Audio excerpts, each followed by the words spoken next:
Sa mga araw na ito ay maaaring gulatin tayo ng isang magandang balita mula sa isang kilalang showbiz couple.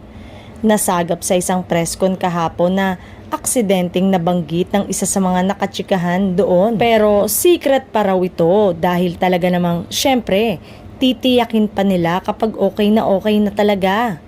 At ibabalita nila kapag okay na raw ang pagdadalang tao ng kilalang female celebrity.